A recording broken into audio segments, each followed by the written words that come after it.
Solve করতে আমাদের অন্তত 1600 বছরের দরকার।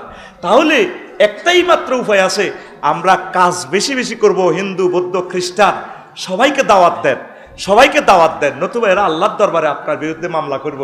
আল্লাহ তারা তো আমাদেরকে বুঝায় নাই, তাদেরকে ভালোবেসে সেবা করে আমার ভাইদেরকে দাওয়াত দেন। ইসলাম এসেছে সকলের জন্য, এই লজ্জা রাখি কোথায়?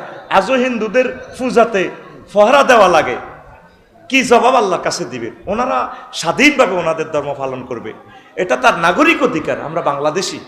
আজ কিছু কিছু দুর্বৃত্তরা রাজনৈতিক স্বার্থ হাসিল করার জন্য তাদের প্রতিমাগুলা ভাঙে, তাদের সেখানে অকারেন্স করে, তাদের এগুলা ফাহারা দিবেন, তাদেরকে সহযোগিতা করবেন, তাদেরকে ইসলামের আলো জ্বালাইয়ে দেন। আল্লাহ তাদেরকে খাওয়াচ্ছে, আপনি খাওয়ান, তাহলে পরকালে তারা আফসোস করবো না রে মুসলমান আমাদেরকে দাওয়াত দিছে কিন্তু আমরা তো আমল করি নাই।